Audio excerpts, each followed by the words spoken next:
doctor Ocampo, muchas gracias por su participación. El señor Alberto Benítez, que se ubica ahí detrás del Tribunal de Honor, le estará mostrando el plazo para que usted pueda ir redondeando su presentación con la previsión suficiente. Muchas gracias, sea usted bienvenido y tiene el uso de la palabra. Muchas gracias, señor presidente del Consejo de la Magistratura, como asimismo a los señores miembros del Consejo Colegiado que lo integran. Dignísima señora y dignísimos señores miembros del Tribunal de Honor, designados por el Consejo por merecimientos destacados precisamente por su desempeño, tanto en la magistratura, en la profesión de abogado, como juristas y en la docencia, como ejemplos de vida a emular. Señoras y señores representantes de organizaciones de nuestra sociedad, representantes del Colegio de Abogados, colegas abogados y abogadas, distinguidos y distinguidas personas presentes. El motivo que nos convoca refiere a las audiencias públicas en el cumplimiento del sagrado deber de designar a las personas más aptas y que reúnan las condiciones de moralidad e idoneidad para el alto cargo de ministros de la Corte Suprema de Justicia de nuestro país, constituyendo la mejor manera de exponer los perfiles de los postulantes y dotando al acto de transparencia y solemnidad. Quisiera entrar directamente en el tema que hace a la exposición que voy a hacer, dado la brevedad del tiempo con que contamos. Y el tema tal vez sea remanido, dado que en las audiencias que hemos escuchado en los días anteriores referían al mismo punto, pero que tiene gran trascendencia en lo que hace al Poder Judicial. El rol específico del Poder Judicial en un Estado social de derecho. Partamos de la definición de lo que se entiende por Estado de Derecho. Y en ese sentido ha existido incluso discrepancias entre los autores, entre lo que se debe entender por tal. Por un lado, y felizmente una minoría entiende que Estado de Derecho lo es todo Estado por el solo hecho de estar sustentado en un ordenamiento jurídico, siendo independiente que proceda de un Estado democrático, constitucional o de un Estado autocrático o dictatorial. Felizmente o afortunadamente la tesis predominante sostiene que el Estado de Derecho no puede depender de la voluntad de una persona o una minoría que se impone por la fuerza a las mayorías. De ello se colige que un Estado depende de la soberanía popular, de la soberanía popular, es decir, está constituido porque la soberanía reside en el pueblo, quien designa a sus representantes y quienes en alguna medida establecen el orden jurídico a regir en la búsqueda del bien común.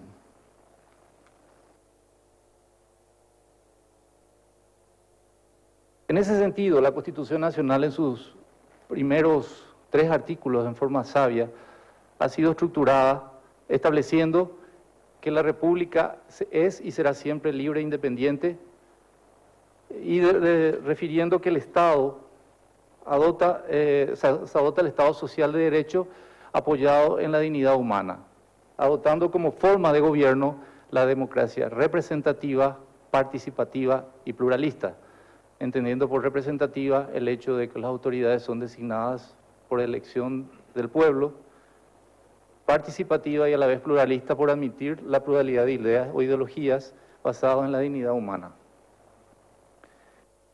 El ejemplo más característico lo constituye el artículo 2, que en forma enfática dice que la soberanía reside en el pueblo, quien ejerce el poder a través del sufragio, libre, directo y voluntario, como obligatorio. Se busca evitar con ello también la suma del poder sobre una persona o un grupo minoritario, estableciendo que el gobierno será ejercido por 3 poderes mediante un sistema de separación, coordinación,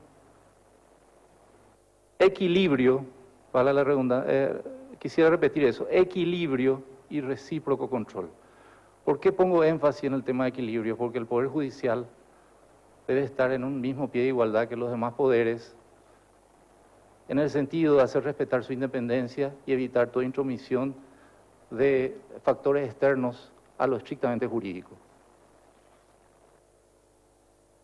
Partiendo de lo hasta aquí expuesto, puede afirmarse que la consolidación de un Estado de Derecho está sustentado en gran medida en el buen funcionamiento del Poder Judicial, como órgano de Estado encargado de administrar justicia en los casos sometidos a su jurisdicción y dilucidación, debiendo contar para ello con jueces competentes, probos e independientes y con fortaleza para defender esa independencia institucional del Poder Judicial, mediante principios tales como la legalidad, la razonabilidad y la logicidad a fin de lograr la equidad. Desde ese punto de vista se requiere, como hemos dicho, en la persona del juez, no solo de la Corte, sino de los diversos rangos o jerarquía, cualidades y virtudes no solo intelectuales, sino éticas y morales. Si se parte del concepto de que por medio de la justicia se busca restablecer la paz social quebrantada por la comisión o perpetración de algún hecho, ya sea disvalorado o reprobado por la sociedad, lo que se busca con la intervención de la justicia es justamente restablecer el bien común y el equilibrio entre el derecho y la moral. Partiendo de esa base, el magistrado no puede ser percibido como independiente de las normas morales que rigen incluso para todo ciudadano en común, hallándose precisamente incluido entre una de las causales de enjuiciamiento y para la remoción de los magistrados, el hecho de la asunción de conductas inmorales. Percepción de la administración de justicia.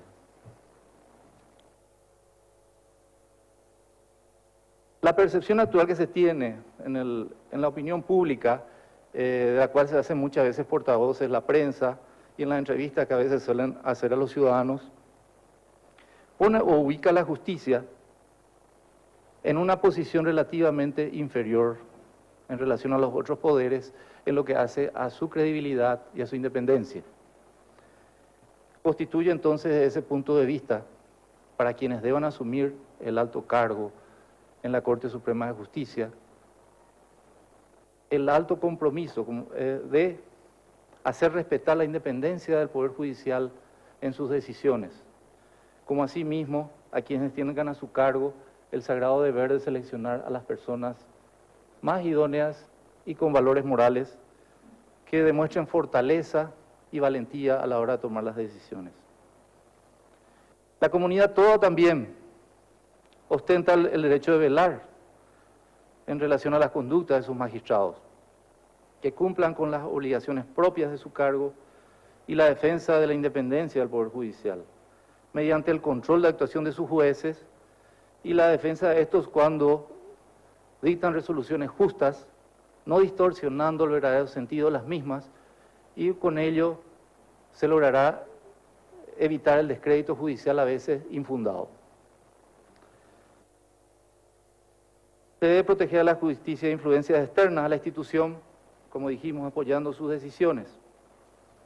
Con ello se podrá lograr el mantenimiento de la vigencia del principio de división de poderes, haciendo respetar la independencia y la autoridad institucional del Poder Judicial como su autarquía presupuestaria. En cuanto a la independencia, la tan anhelada independencia de los jueces solo podrá ser posible si se manejan criterios tales como una remuneración digna y adecuada para una actuación y presentación decorosa, un proceso de selección con transparencia y celeridad, estímulos al buen desempeño basado en conceptos tales en aquellos magistrados que ajusten sus actuaciones a lo que debe ser, en conceptos tales como laboriosidad o productividad, responsabilidad, prudencia e idoneidad. La formación de carpetas de antecedentes de los magistrados, en donde se puedan establecer conceptos sobre los mismos, con puntajes específicos que a veces solo lo tenemos por referencias y no constan en sus antecedentes o en sus currículum, y que pueda ser retroalimentado con ello el Consejo a la hora de los concursos por fenecimiento de mandato o de postulaciones a ascensos. Y por sobre todo, la necesidad que tiene nuestra República de la recuperación de la imagen y el respeto a la investidura de la magistratura y su dignidad. Ello no redundará solo en beneficio del Poder Judicial, sino de nuestro país y de la imagen exterior del mismo. En cuanto a la remuneración digna, y voy a ir abreviando los puntos que quería tocar, porque veo que el tiempo se me está acabando, la remuneración digna. El ejercicio de la función de magistrado lleva a suyo que ello no comporta una abundancia económica, sino un apostolado. Pero tampoco sobre pretexto del mismo se puede exponer al magistrado a una remuneración exigua que lo obligue muchas veces a recortes presupuestarios y que en muchos casos puede ir en detrimento también de una adecuada capacitación o actualización al que está obligado todo magistrado para ser idóneo y de actualización en los conocimientos. Como férreo defensor de la remuneración digna y de la intangibilidad de la remuneración de los magistrados, lo digo porque he asumido particularmente muchas veces esa defensa junto con las asociaciones de magistrados, peticionando a la Corte que plantee los proyectos específicos e incluso hemos concurrido al Parlamento en defensa de las remuneraciones de los magistrados.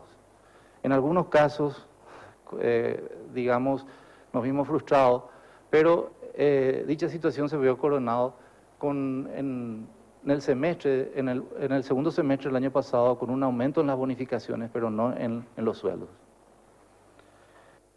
El proceso de selección con transparencia y celeridad.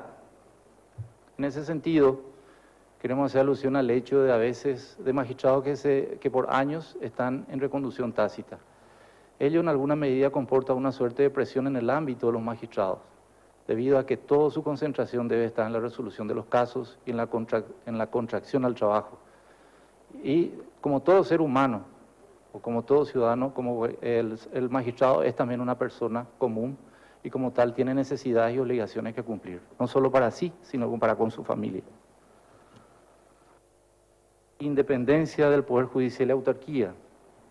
Vemos que la Constitución Nacional contempla acabadamente en artículos específicos el hecho de la defensa de la autarquía, de la defensa de la independencia del Poder Judicial y la autarquía presupuestaria.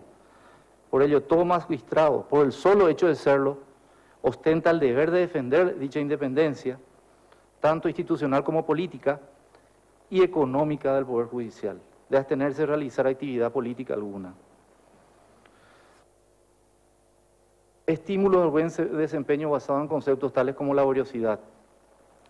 La Corte había aprobado la acordada 390 en el año 2005 y la misma constituye, digamos, una herramienta importante para fomentar en los magistrados valores que hacen a la ética y tender con ello a la eficiencia. Una vez me dijo una persona que el código de ética no sirve porque entendía que el código de ética debía ser impuesto.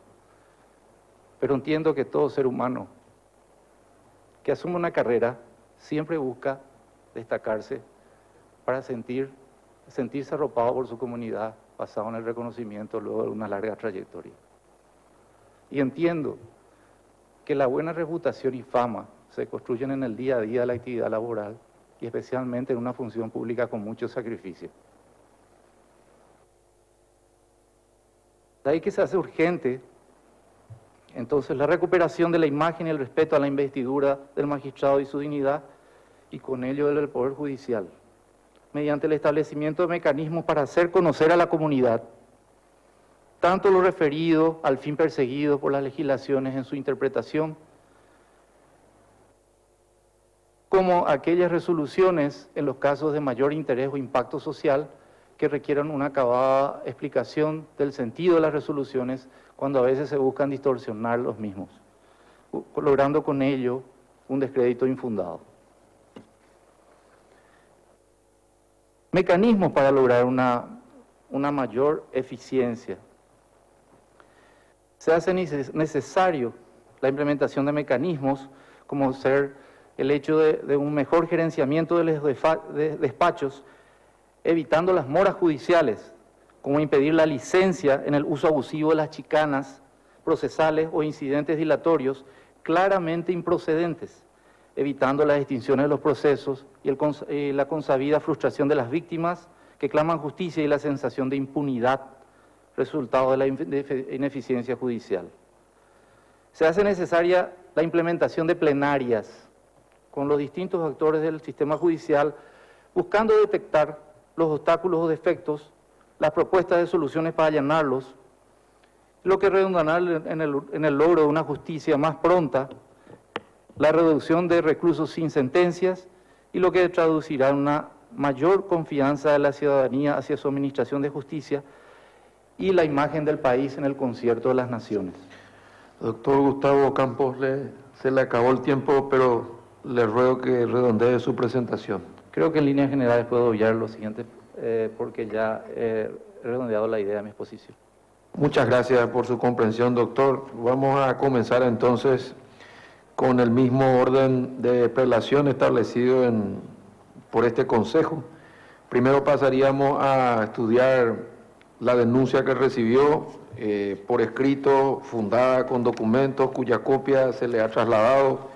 Es un tema conocido, fue denunciado por esta misma causa otro postulante, me refiero al expediente Gustavo Stroessner Mora y otros sobre malversación de fondos, corrupción y venalidad en esta capital. A usted lo denuncian como integrante de una cámara de apelación conjuntamente con otros dos colegas, y en esta oportunidad se le acusa de persecución a un inocente, y también se establece de que la acción judicial duró más de 18 años, y hay un libro escrito al respecto. La parte pertinente del libro que hace referencia y que fundamenta su posición, creo que usted tiene copia, doctor, me gustaría que me lo confirme para... Sí, he recibido copia oportuna del que me fue elevado. Fantástico, tiene usted entonces el uso de la palabra.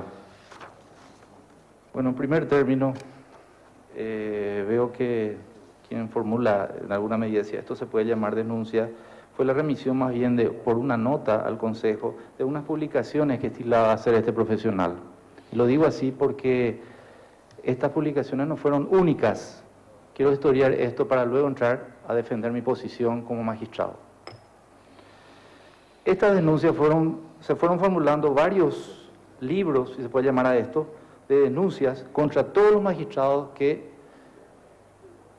resolvían al contrario las pretensiones de quien las formulaba. Y en este sentido, con anterioridad a mi intervención en los procesos, que fue muy posterior al inicio, ya fueron también denunciados, si se puede llamar a esto una denuncia, incluso con calificativos muy desdorosos, magistrados con mucho más antigüedad que la mía y que merecen mi pleno respeto por ser personas honorables. Admito las críticas a los fallos, porque está consagrado en la propia Constitución, pero siempre admiré en los profesionales cuando defendían sus posiciones y sus tesis basados en la ley, en la jurisprudencia y la doctrina, sin denostar contra los litigantes ni contra la figura del magistrado.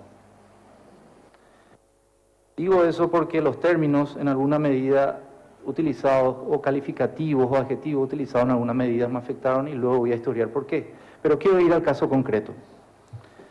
El profesional del derecho se presentaba a los juicios donde estaba procesado el señor Gustavo Stroessner, planteando en alguna medida incidentes que podrían poner fin a la causa con autointerlocutorios con fuerza de sentencia, o levantamiento de embargos decretados justamente contra cuentas. Tenemos que tener presente que los hechos atribuidos al señor Gustavo Stroessner se presume siempre la inocencia hasta que sea determinado como culpable en virtud de sentencia del juez competente.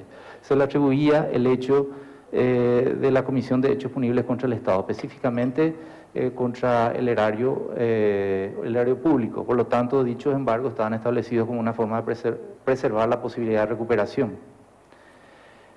En el presente proceso, o el proceso aludido, se regía en su tramitación por las disposiciones del Código Procesal de 1890, que en en jurisprudencias constantes y uniformes habían determinado que toda persona que se haya sospechada o sindicada como que haya perpetrado un hecho y sometida a proceso, debía ponerse a disposición de la justicia para poder plantear las cuestiones que hacen a sus derechos. No se admitía con ello el proceso contumacial o en rebeldía. Y en el Código Procesal actual está justamente determinado en el artículo 104, entre uno de los incisos, como una de las causales de interrupción, incluso de la prescripción, que es de orden público, el hecho de la rebeldía. Con lo cual, se acredita que las resoluciones que hemos dictado en su momento, confirmando la resolución del juez Bogarín como juez de primera instancia, se hallaban ajustadas plenamente a derecho. Yendo a los calificativos, quiero traer a colación la memoria de mi padre, el doctor Bernardo Campos Arbu, quien nos dejó a muy corta edad, pero en la misma él se desempeñó como juez, tanto en lo civil como en lo comercial, siendo resaltadas sus actuaciones por propios y extraños e incluso en los medios masivos de comunicación de la época. Y luego, como parlamentario, como diputado y en los últimos tiempos de su vida como senador, siendo destacado por su laboriosidad y producción.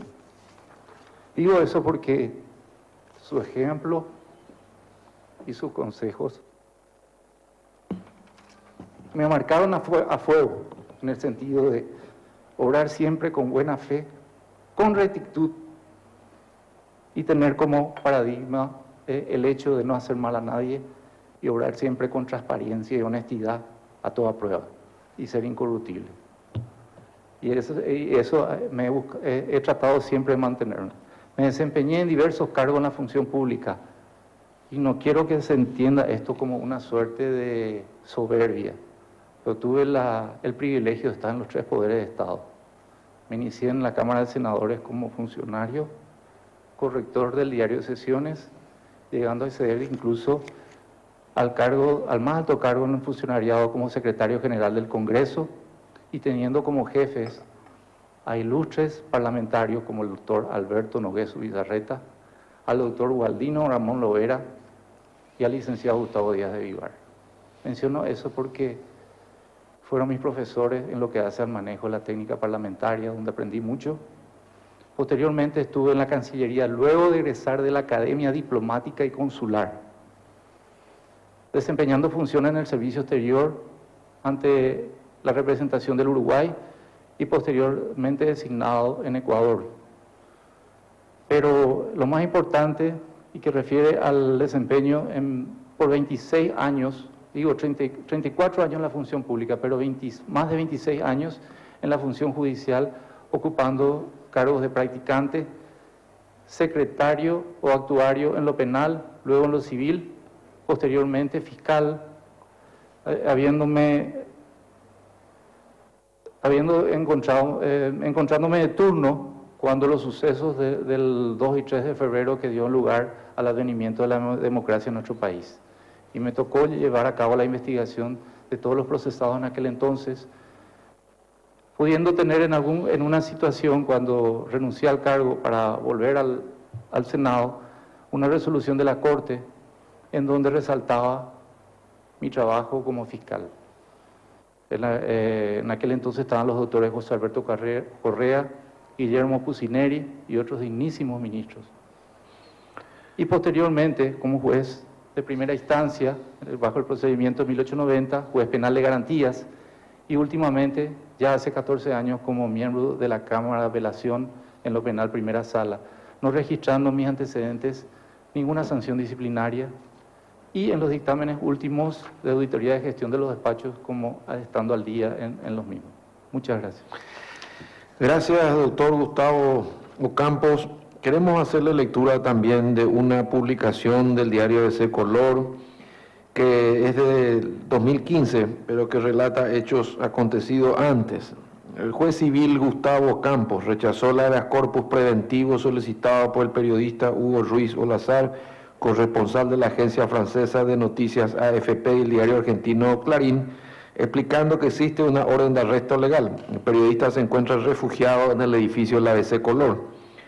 Como es una publicación, sería muy bueno entonces escuchar su versión, doctor, al respecto, ¿verdad?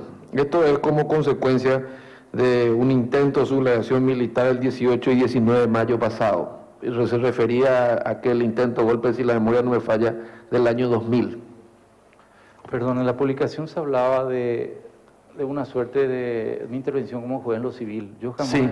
ostenté el cargo de juez en lo civil. Admito que tengo un espíritu civilista que me viene de mi padre, pero el destino me puso en lo penal y siempre me he desempeñado como magistrado, al menos en lo penal. Sí como actuario en lo civil, pero por corto tiempo. Y tampoco recuerdo ese caso específico. Puede ser un error en la publicación, doctor, por eso lo hacemos en público, para que usted lo aclare en público. De todos modos, si usted quisiera o necesitara, le vamos a dar una copia de la misma, la revisa y tiene oportunidad de solicitar en el medio de otra audiencia hacer una aclaración que hoy no haya quedado suficientemente clara.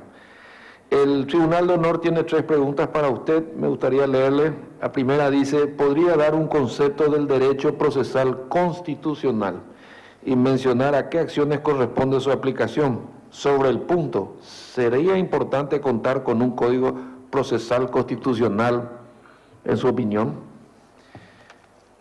Veo que en la legislación comparada y en otros países, bueno, quisiera historiar algo. Estuve, hará como 2 años en Colombia, asistiendo como representante de la Corte a una cumbre judicial, y estaba examinando el ejemplo de Colombia. Ellos tienen un Supremo Tribunal Constitucional.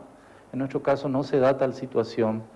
Tal vez si eso existiera, porque veo que ha sido objeto de tesis de muchos colegas sobre la instauración del Supremo Tribunal Constitucional, y en ese sentido tal vez sea necesario el establecimiento de un procedimiento. No obstante, y sucesivamente la misma está expresamente legislada en el Código Procesal Civil, en la parte que hace a los juicios especiales, junto con el amparo. Muchas gracias, doctor. Otra pregunta del Tribunal de Honor que va precedida de un relato y una afirmación. Yo cuando hago Tribunal de Honor quiero ser claro en esto, es la pregunta de un integrante del Tribunal de Honor, pero como hemos acordado no mencionar su nombre o viene sin firma, lo importante es que ellos no es que se ponen de acuerdo, cada uno pregunta lo que quiere porque así lo habíamos arreglado. Dice lo siguiente, el artículo 1 de la Constitución Nacional de la República del Paraguay dice que es para siempre libre e independiente. Esta normativa consagrada en la Constitución Nacional de 1844 de don Carlos Antonio López, en la de 1870, en la Carta Política, Constitución de 1940, en la Constitución Nacional de 1967 y en la Constitución Nacional que nos rige hoy, de 1992, debe ser considerada esta como una norma que pretende no ser modificada por una reforma constitucional. Como consecuencia, entonces, nunca podríamos tener una reforma total de la Constitución Nacional. ¿Cuál es su opinión al respecto?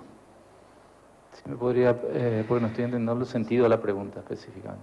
Interpreto yo que como el artículo 1 repetido en todas estas constituciones establece que el Paraguay es para siempre libre e independiente, dice, debe ser considerada esta norma como pretende, no podría ser modificado por vía de reforma constitucional. Se refiere al artículo número 1, ¿verdad? Sí. Como consecuencia, nunca podríamos tener una reforma total de la Constitución Nacional. ¿Cuál es su opinión al respecto? Sí, claro que sí, doctor. Acercarle un micrófono.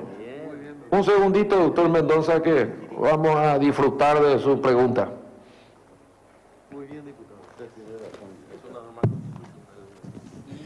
El problema es, como todas nuestras constituciones establecen esta norma, debe ser ella considerada como una norma pétrea y por tanto no modificable por ninguna convención nacional constituyente.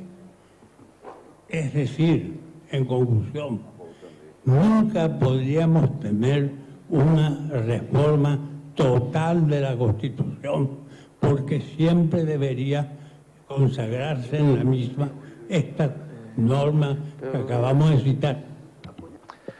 Como usted lo dijo, profesor, siendo un principio que debe quedar como pétreo, consagrando el tema de los derechos humanos, el hecho del derecho a los derechos humanos por el solo hecho de toda persona, el principio de ser libre e independiente debe estar consagrado y no puede ser objeto de reforma, ni por la enmienda, ni mucho menos, mejor dicho, no puede ser objeto de reforma, ni mucho menos enmendado, porque viene a ser como un principio cardinal que hace al derecho de toda persona por solo hecho de serlo.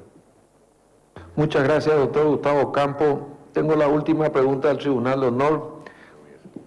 ¿Cuáles son las modificaciones introducidas al artículo 242 del Código Procesal Penal y cuáles serían las limitaciones de la fianza a su criterio?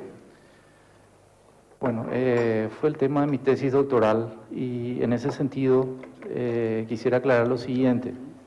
En la misma se proponía, dado que la Constitución refiere en el artículo 19 la aplicación de la prisión preventiva para los casos estrictamente necesarios y la no posibilidad de que la misma se extienda más allá de la pena mínima establecida en la calificación, de acuerdo a la calificación del hecho concreto. En el artículo primero del artículo 242 refiere, más o menos, palabras más, palabras menos, que uno de los requisitos para la aplicación de la prisión preventiva es cuando exista elementos suficientes para sostener la perpetración de un hecho grave. Así como está expuesto, aparentemente un poco ambiguo el término de la misma, entonces sosteníamos que el artículo primero tenía que ser dividido en tres subprincipios: principio de necesariedad de la aplicación de una medida, principio de idoneidad de acuerdo al caso concreto y principio de proporcionalidad por la gravedad propiamente dicha. O sea que el examen del magistrado a la hora de ir analizando los presupuestos de la punibilidad debían ser mucho más acabados y adecuados al caso concreto. De proporcionalidad por la gravedad sería de acuerdo al grado del marco penal elevado en función a al bien jurídico de mayor valor y también atendiendo a la forma de comisión aparente que revele una suerte de temeridad en el agente. También se sostenía la agregación de un cuarto inciso del peligro de reiteración delictiva, que tal vez puede tener críticas que refieran, porque tenemos que tener presente que el objeto y fin de las medidas cautelares es garantizar el sometimiento de todo procesado al proceso, a la redundancia, buscando evitar la fuga, la obstrucción y como último fin el cumplimiento de una sentencia condenatoria. ¿Cuál sería? Quería nomás explicar el porqué del peligro de reiteración delictiva. Sería de aquellos casos en personas integrantes de grandes asociaciones criminales que se establecen con una organización jerárquica para la comisión de hechos punibles en serie o de acuerdo a la personalidad del mismo que revele una alta peligrosidad. Muchas gracias, doctor Gustavo Campo. Un punto, perdón, señor presidente, creo que me olvidé de la última pregunta. También se establecía una limitación al tema de la fianza y la acreditación de la solvencia. 5 fianzas y ese cupo podía ser liberado mediante un sobreseimiento, una solución o una condena que entraba a cumplir. Gracias, doctor Ocampo. Disculpe usted la interrupción. El doctor Juan Ramón Buenojara y el doctor Évero Velar le quieren hacer las últimas preguntas. Estamos sobre la hora, pero vamos a tirar un poquitito más con la paciencia y el apoyo de los medios públicos. Adelante, doctor. Doctor, así como suelo decir a algunos magistrados, criticar, yo quiero decir esto y con el temor también de que me recuse, porque usted es un profesional magistrado de quien nunca he escuchado de haber actuado con deshonestidad. Y fui presidente de los abogados pasilleros y recibió todo tipo de denuncias. Por eso le quiero preguntar algo muy importante para nosotros, los profesionales abogados. Si usted llegara a la Corte, ¿cree que es importante incorporar dentro del código de ética que se implementa a obligar a los magistrados a excusarse en juicios donde esté participando expresamente alguna persona que es parte de su círculo, logia o llámese cualquier grupo de poder que está influenciando dentro de la justicia, especialmente me refiero a la masonería. Sí, señor. En el caso específico, como defensor de los valores que hacen a la ética y que quisiera decir que me apasionan, porque si aspiramos a tener un buen desempeño, el mejor espejo es observar los valores que hacen a la ética y poder determinar en qué tenemos debilidades, porque como seres humanos somos débiles en algunos casos y no somos perfectos. Pero considero que uno de los valores de la ética hace justamente a la independencia. Y por lo tanto, tengo a la vista a un miembro del Tribunal de Honor que en una oportunidad me había dicho, los valores de la ética no solo son el ser, sino el parecer. Entonces, en mi humilde opinión, creo que un magistrado no puede ser integrante de grupos en ese sentido, y en el caso de serlo, en honor a la transparencia, debe apartarse de los casos sometidos a su consideración. Muchas gracias, doctor Gustavo Adolfo Campos. Tiene la palabra el doctor Evero Velar. Doctor Campos, una preocupación recurrente expresada por los integrantes del gremio de profesionales y que el Consejo de la Magistratura procura de trasladar a cada uno de los postulantes. La mora judicial, y especialmente dentro del ámbito penal, produce consecuencias no solamente perniciosas, sino nefastas. Hablamos de extinciones de acciones penales por el transcurso del plazo máximo previsto por el artículo 136, incluso con la modificación de la 2341, y esa preocupación la trasladamos a cada uno de los postulantes, especialmente quienes se desempeñan en el ámbito penal. Usted, como integrante de la Corte Suprema de Justicia, si accediera al cargo, ¿qué cursos de acción concreta desde la Corte Suprema de Justicia implementaría para hacer frente a esta realidad lamentable? Bueno, en primer término vemos que el Código de Organización Judicial contempla en uno de sus artículos el hecho de la Corte de ejercer su labor de superintendencia, en ese sentido poder requerir de los magistrados de los rangos inferiores los informes periódicos sobre el estado de las causas y las, valga la redundancia, las causas de mora o de lo que fuera que justifiquen tales situaciones. Además de eso, considero oportuno el hecho de realizar auditorías periódicas y entiendo que todo magistrado que se precie de actuar siempre con celeridad y demás no debe rehuir a esas auditorías, porque sería la muestra más palpable de que está cumpliendo con sus obligaciones, y de ahí surgiría incluso los dictámenes favorables que referíamos en nuestra exposición para la formación de los conceptos que hacen a la persona. Tanto en lo que hace a celeridad en la producción, laboriosidad y productividad, como así también en calidad en las resoluciones, logicidad y razonabilidad. Doctor Campos, solo para ampliar sus conceptos de esta última pregunta, yo me anoto preguntándole, ¿usted estaría de acuerdo con que estos informes periódicos, estas auditorías periódicas, si fueran negativos, fueran causales de descalificación en la hipótesis de magistrados que pretenden su confirmación o que están aspirando a ascender? No pude culminar nomás la pregunta en el sentido de que el efecto de esas auditorías sería justamente detectar las causales de las moras, porque tenemos que ser también honestos en ese sentido. Hay magistrados que tal vez pueden incurrir por propio defecto, si se puede llamar así, en la mora, pero hay también otras causales, también, al menos en las causas penales. Tenemos también a veces falencia en la Fiscalía en lo que hace al mapeo de investigación. No se puede presentar un pedido de prórroga extraordinaria sobre pretexto de diligencias pendientes y referir, por ejemplo, un análisis sobre de las drogas específicas que se pueden hacer en 2 o 3 días. Entonces, ahí es importante el tema del gerenciamiento en la investigación y el mapeo de investigación.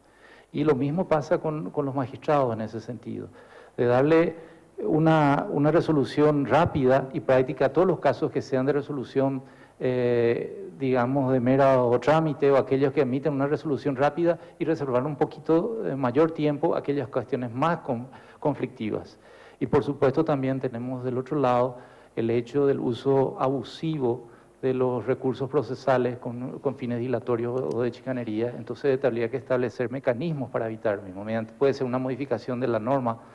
Vemos que en el Código Procesal Civil sabiamente dice que las recusaciones solo pueden ser formuladas en el primer acto de intervención del magistrado, y en otros casos solo cuando sean causas sobrevinientes, graves y debidamente acreditadas. Y en caso de plantearse incidentes o excepciones dilatorias claramente infundadas, entonces también deberían haber sanciones. En alguna medida somos colegas como abogados y circunstancialmente estamos de un lado como magistrados. El día de mañana podemos ejercer la profesión. Muy bien, muchas gracias, doctor Gustavo Adolfo Campos. Como es tradicional, le queremos agradecer su participación, su presencia, su exposición, el haber confiado en nosotros, en el proceso, en el Consejo. Una vez más, a nuestro venerable Consejo del Tribunal de Honor, a los miembros aquí presentes, el doctor Callizo, Encina Marín, Juan Carlos Mendoza, Zapena Brugada, Sosa, Liceche, Amparo de Pacielo, el doctor José Altamirano y el doctor honoris causa Antonio Telechea. A todos ellos, a la gente que nos está viendo aquí en Paraguay, a los compatriotas que nos están viendo desde lejos, mandarles un fuerte abrazo. Y a usted, doctor Ocampo, como es tradicional, despedirlo con un fuerte y caluroso aplauso. Muchas gracias. Muchas gracias, señor miembro del Consejo, y con mayor razón a los miembros del Tribunal de Honor. Mi más profundo respeto. Nos vemos entonces mañana, si Dios quiere, a las 8:30 para seguir con las audiencias públicas establecidas. Muchas gracias.